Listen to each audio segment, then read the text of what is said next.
Meeting to order. Take a seat. All right. Excellent. We're going to start off tonight with Chief Cobb to give us some information about traffic enforcement and speed equipment. Thank you. Good evening. I just wanted to put on the board's radar that I have applied for, we've received this grant for several years. We didn't apply for it last year, but it's for the New Hampshire Office of Highway Safety Traffic Enforcement Patrols grants.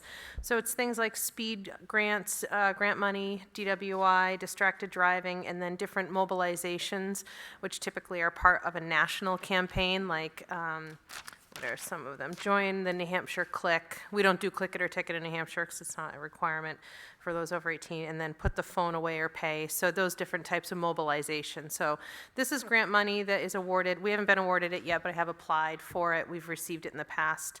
There is an amount of match that the towns are required to contribute, which is 25%.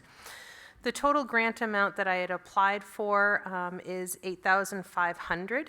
And so we have a match amount of $2,125 if we are awarded the grant.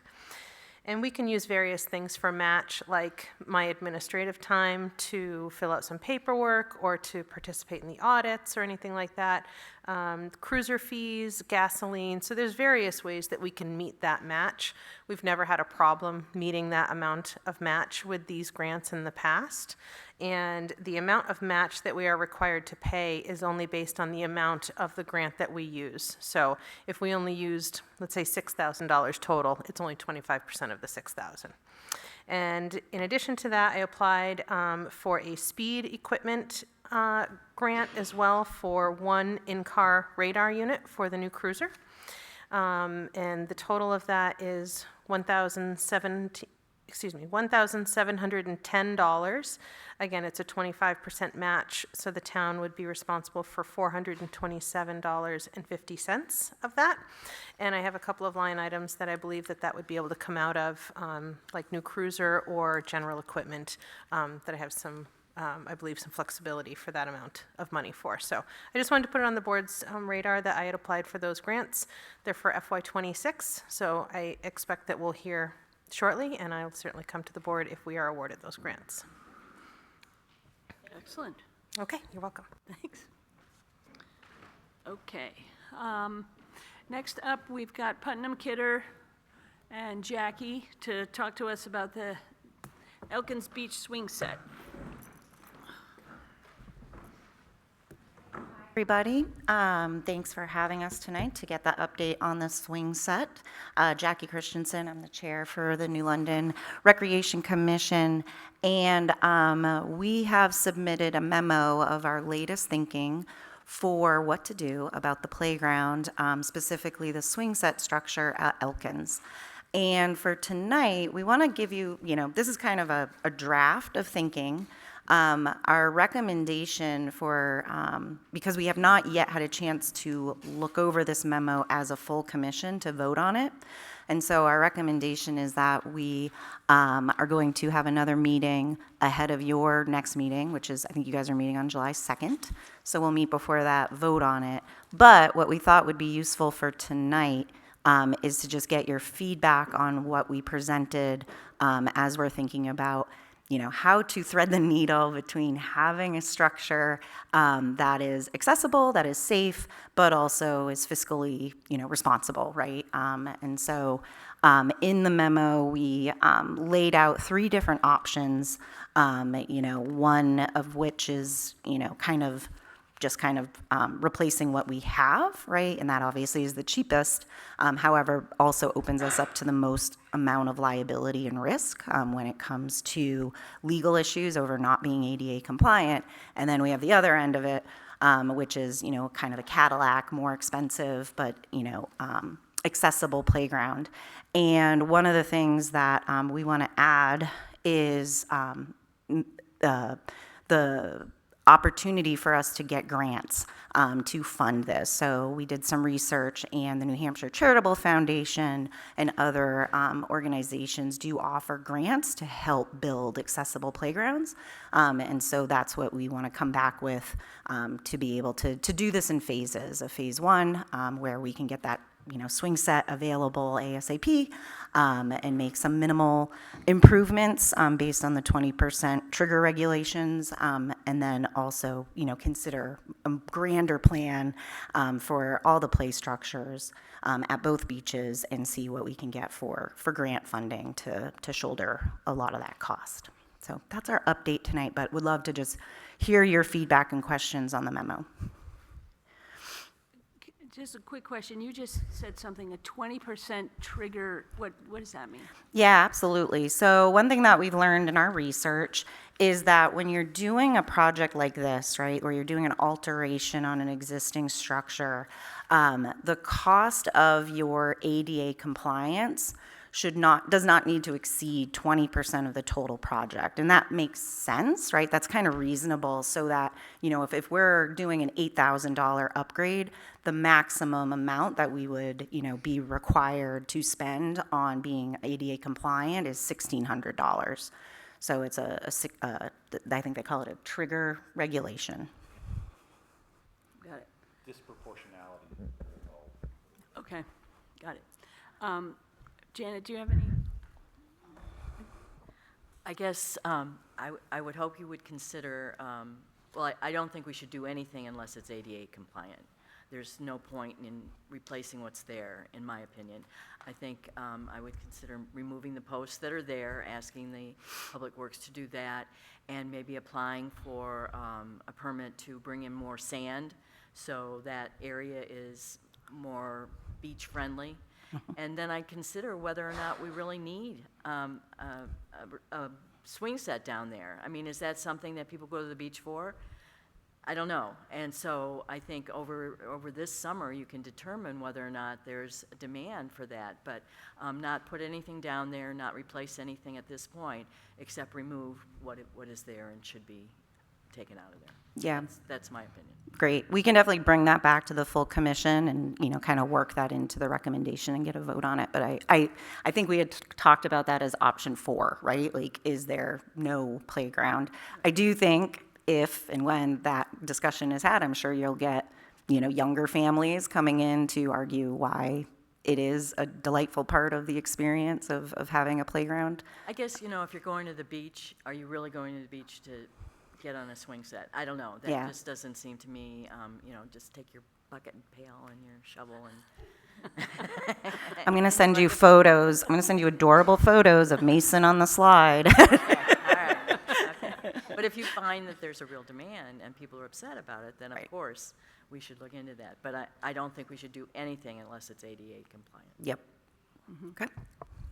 That's great feedback. And yeah, I think that's really good feedback. And I'm glad we're all on the same page, because, it's part of our mission statement includes, we want well-maintained and inclusive recreational experiences. And it's not just being inclusive for kids, it's the guardians, the grandparents who might be, going down the path to help push their grandchild on the swing. So I think values-wise, it's very important for us to, make sure we're doing it right if we're going to do the effort. And not try to find a loophole to not be compliant. Rich, any comments? Just thank you for your efforts. Yeah, go ahead, Putnam. And I do just want to kind of talk about that there are 3 other structures down there. It's not just the swings. And there is another structure at Buckland, which is a kind of a contained structure, which is 2 slides, a little climbing. It's like a castle kind of. But I think that we need to think about future plans for those as well. The elements at Elkins are about the same age as the swings, so they are in good shape now, but they will be needing to be addressed and looked at, and that was one of the kind of future considerations I had to make a plan moving forward, what we want to do with those facilities moving forward. Great. Yep, I appreciate that you want to spend some more time on this, and look forward to seeing you guys on the 2nd. I agree with Janet that we shouldn't rush to put something in that may not be, but a long-term plan and some grants to, I don't want to just automatically count on this capital reserve account to do this project. That's fair. And next budget session, we can talk a little bit more about putting some more money into that capital reserve account, but I appreciate you taking the time and wanting to run it by the whole group. Yeah, procedurally, it was like, ooh, we missed a step. We need to get the whole gang Sorry together. that it's taken this long, but, I know. yeah. But I do think we have a lot more clarity of thought in just the exercise of pulling together the memo, so we can have a more, productive conversation, get, our buy-in and bring that plan to the select people. Nevertheless, thank you for the research and that was done on this. It was comprehensive, to say the least. Yeah. Great. Is that it? All right. Thank you all. Thank you. Thank you. Okay, next on the agenda, does anybody have any public comments that they want to make that's for anything not on the agenda? Go ahead.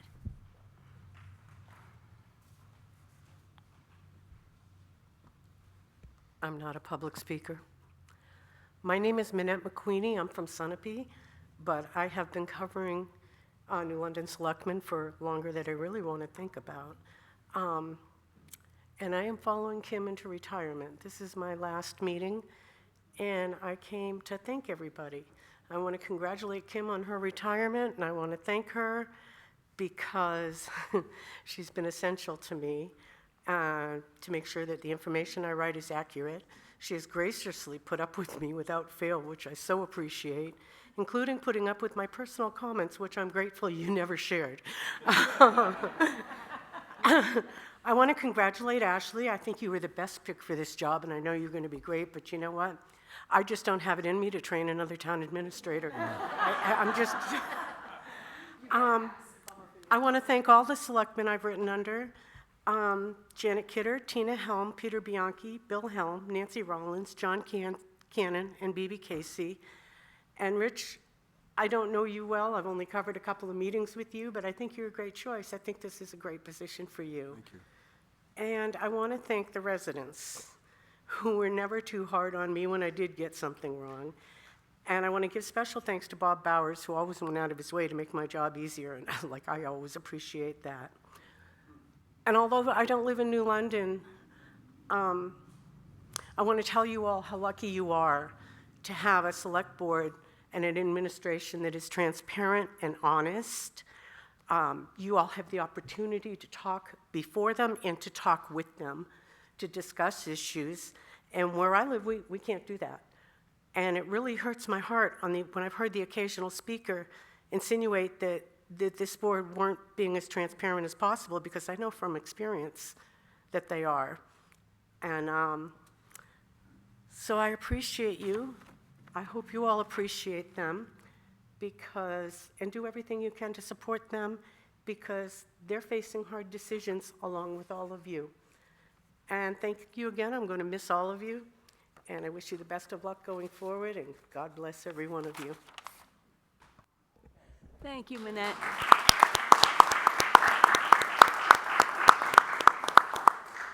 Wow, who's going to top that? Okay, anybody else have any public comments?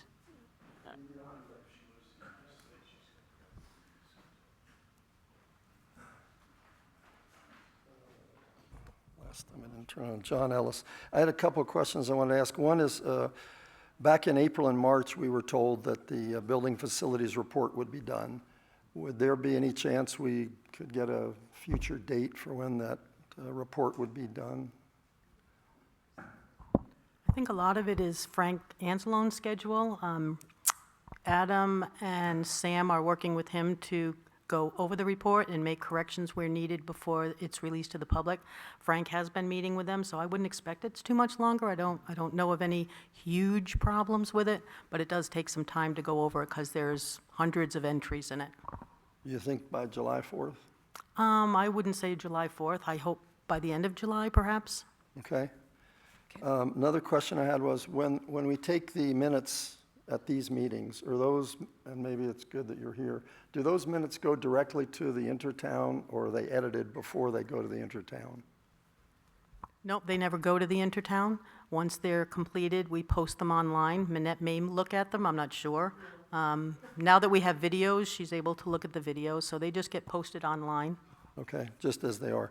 And then the next thing I wanted to ask about was, over the course of the last 6 months, there were some police officers that were concerned about their safety. One in the lot out here with the high-resolution or low-resolution camera and bulletproof glass and maybe a fence for protection. What are we doing to protect them during this interim period where we, and I think Bill even had mentioned this also, that we would look into this so that we can have the safety for our police officers during this interim period.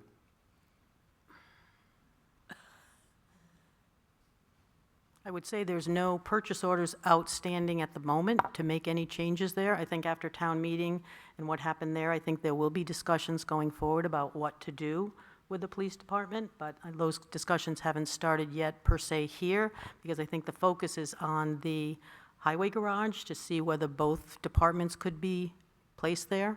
So I Right. think that's currently the focus.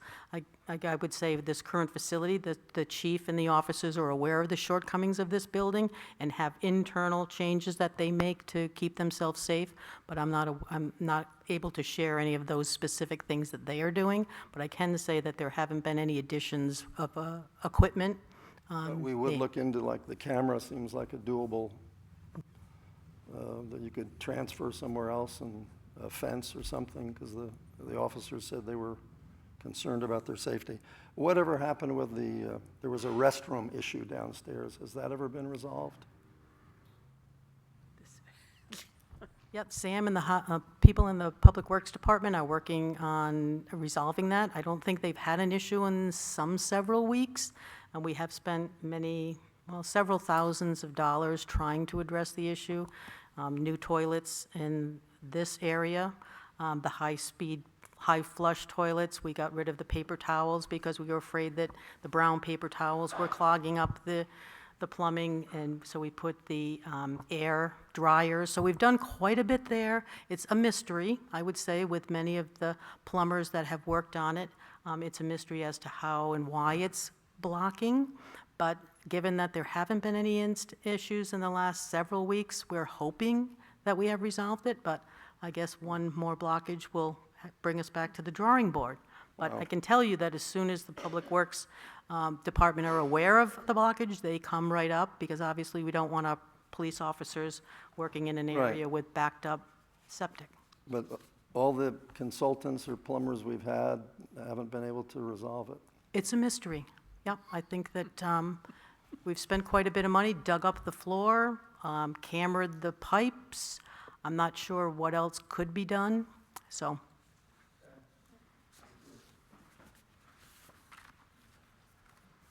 Okay. Go ahead. Yeah, I did just want to, again, thank you for all of your efforts. I think local press is vitally important and unfortunately is fading away in our country, but serves an enormously, enormously important purpose in our society. And all of your efforts over the years are much appreciated. Thank you.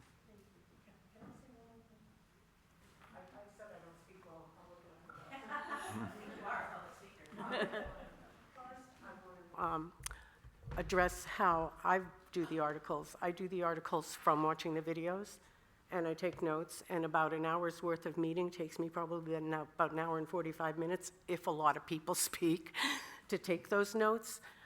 From now on, until we find a reporter, if we find a reporter, they will be using the minutes. And if there's anybody here who's interested in covering New London Selectmen or knows anybody who might be interested, please contact Annette at the Intertown Record.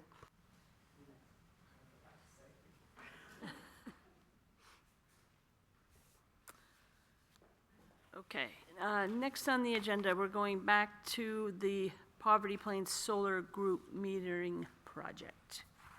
So when we last spoke, the board asked me to check into some of the comments town council made with the member agreement. Town council didn't have any objections to the agreement, but he did have some suggestions for us to follow up on a few things. One of which was the termination period. The host can terminate the contract with 90 days' notice, while the town needs 1 year. And I did discuss that with the folks that are dealing with the agreement, and they explained why they must have 90 days and the town needs a year. They explained that most of these contracts throughout the state have a 30-day termination by the host. They got feedback from member communities, and they asked for 90 days. So that would give the town of New London 90 days notice that they were going to end the project. The only thing we would have to do, we wouldn't lose anything if they were to. We would lose the benefits of being in the contract, but we would not be out any money. So I think that's an explanation that was doable. I don't think that you should not sign the contract because of that. And another point was that how much would the town have to pay if you did decide to terminate one or all of the accounts? The largest account, if you terminated it, would be a penalty of $1,340. And if you were to terminate all of the accounts, which would obviously be unlikely, that if you were to terminate all of them, it would probably mean that you had solar for all of the buildings and no longer needed to be in the contract, so I think that's unlikely, would be $4,425. So I think those amounts, even if they were to happen, are, you could find the money in the budget if you had to. But I think it's unlikely you would terminate early. Again, the reason you would terminate early is because you had an opportunity to add solar somewhere. And in that event, as Jamie discussed, you'd know in advance of that, because it takes some planning for the town to put solar on a building. So you'd know that before once the year ended, or the year ended and you were starting a new year, you would just say, hey, look, we're going to put solar on whatever, which building, and we're going to withdraw it. Giving them a year's notice, there would be no penalty. So given that, and I think the strong support of the Energy Committee, the final thing was looking at the appendix and making sure that those accounts that were listed there are correct, and Jamie has done that. Got them listed here. Yep. So given that and the strong support of the Energy Committee, and the amount that the town would realize in savings and rebates, whatever it is, electrical rebates, income to the town, it's worth signing it. Okay, And I would recommend, if you agree, that you should make a motion to enter into the agreement. okay. Can I get a motion to enter into the agreement with Community Power, the Poverty Plains Solar Group Net Metering Project? So moved. Second? Okay, all in favor? Aye. Aye. Okay.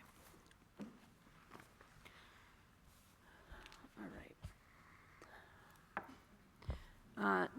New business, donation of $13,900 to restore the two remaining clock faces on the Baptist church. So, and you may want to hear from Marilyn Soper, because I think she was instrumental in getting this. At the last Selectmen's meeting, the board agreed to restore one face of the clock. The board felt that they could not afford the entire project, and when Marilyn and some other folks heard about it, decided to raise the funds needed to do the other two. So if Marilyn she can give more details, but I'll say it's the fastest fundraising effort that I've ever been involved with. I didn't think there was a chance in the days that they had, but you sure did. Well, I do need to talk to you before you leave. Marilyn Soper, a New London resident and member of First Baptist Church. And this past summer, you may recall that there were ads in the paper, in the Intertown, and also in the Shopper, about our capital campaign that we undertook in order to raise funds to restore the church before our 200th anniversary next summer. And part of the outreach for that fundraising went to the citizens of the town, because the citizens see that church every day and might have an interest in restoring the exterior of it. So I went back to the selectmen, to the trustees, and just asked if it might be possible for us to take advantage of the fact that the crane was going to be here to repair the one face, obviously a cost savings to do all 3 phases at the same time. And to justify that donation, because the monies had come in from citizens who were not members of the church, but just interested in this building in their town. And the trustees apparently agreed with me. So I'm pleased that I was here. I hadn't intended to be at the last Selectmen's meeting, and so I think it was, Ashley and I have been talking about reasons for things that happen, and there was a reason for me to be here, and I'm glad that the trustees felt this was an important enough project for them to take part. I will also just pass along to you something that I passed along to Ashley. The current restoration company has also given us a rough estimate of what it might cost in another 20 years to redo those faces. So if you're so inclined to start saving, $35,000 is what they have indicated would be their rough estimate, and it would give you a place to start setting aside money in a fund. So perhaps that would be possible to be repaired 20 years down the road. But we're glad we could do this now, and I hope you'll all look forward to seeing those faces smiling back at you, all gold and black and Is it all looking done? good. No. Oh, okay. No. If you go over, you can see the progress, but Yeah. they'll be here, I think, at least another week, and working on all of that. But take an opportunity to watch, and watch us as we go through the rest of the restoration process between now and next summer. Yeah. So, thank you. Thank you, Marilyn. Okay, excellent. All right, town administrator report. Okay, as a reminder, you have set the fireworks dates for June 28th, 29th, July 4th, 5th, and 6th. Those are the dates that fireworks will be allowed in the town of New London. On Saturday, June 14th, many of you may have seen or heard about, there was a fairly large protest that was held on the town green. And I want to thank the police department and all the staff that helped to make sure that all of the visitors to town and people on the green was orderly, everything was safe. So I think that was excellent that New London was able to do that so well. Thank you, Chief. That was a great job for everybody. The Messer Pond Protective Association has completed its watershed grant and thanked the town, the Selectmen, for its participation in that. The Selectmen wrote a letter of support for their grant. And anybody that wants to review their, the final report is online, the Messer Pond Protective Association. They do quite a bit, that Protective Association, so they thank the town and the Public Works Department for their help as well. We had a complaint about parking on Everett Park, and I've sent it over to Chief Cobb to take a look at. You may remember that starting June 1st, that we have one side parking only, and so this happened prior to June 1st. So the question is, by this person who wrote in, should we make the parking on one side only starting May 1st, or have it year-round? So Chief Cobb will look into that and get back to you, but it may be a potential for a change in the parking ordinance on that. My last thing was the Baptist Church thing, so thank you very much. I want to put it on my note to remember. And it was great to work with that project. I was really amazed at how quickly it happened, and that they were able to give me the commitment for the money. So I thought that was awesome. And everybody knows this is my last regular meeting. I don't want to say it's the last meeting, because saying that could mean who knows how many more you'd have. But I want to thank everybody and wish Ashley best of luck. She'll do a great job. And everybody here, the citizens of New London are, I think, it's really amazing the amount of participation that New London has. A lot of towns have meetings, selectmen's meetings, they have nobody show up. And I'll admit, some days I would like that to happen, but no offense. But really, I mean, it's really good. Everybody, I think, is, willing to step up. This Baptist Church thing is just one example, of how citizens will step up. So I think that's amazing. The Saturday morning meetings that I wouldn't think anybody would show up for, and they do. So as Minette said, I mean, you all deserve a round of applause just because how much everybody appreciates the town and works for it. So I thank you all, because I've had a great 14 years. So thank you.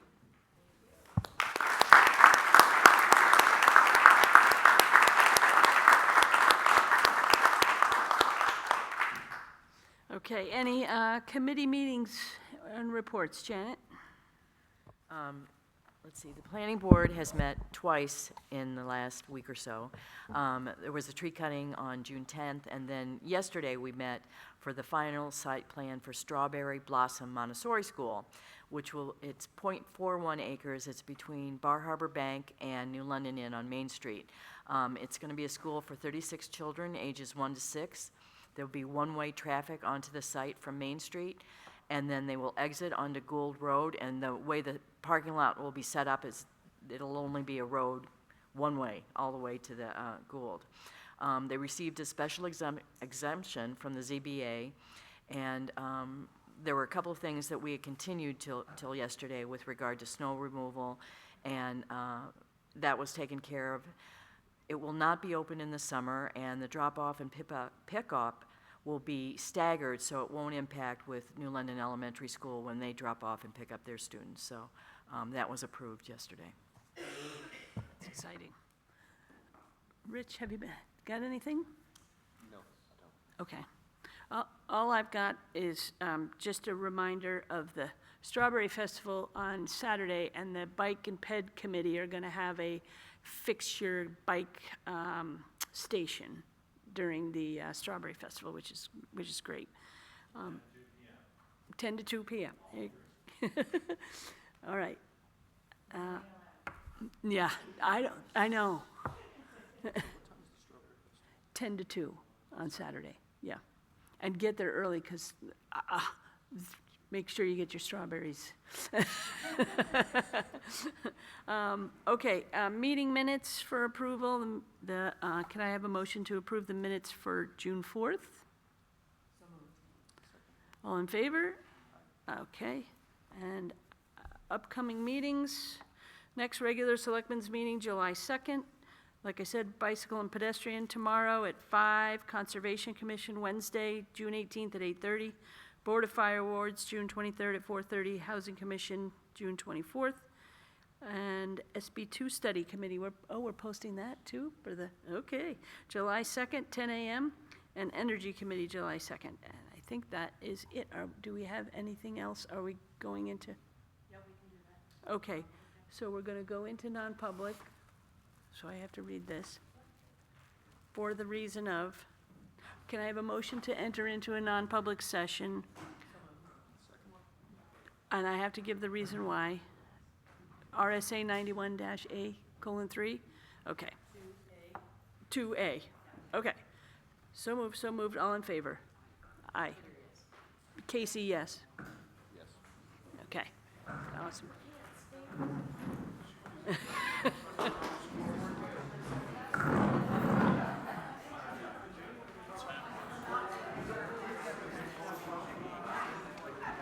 Nope,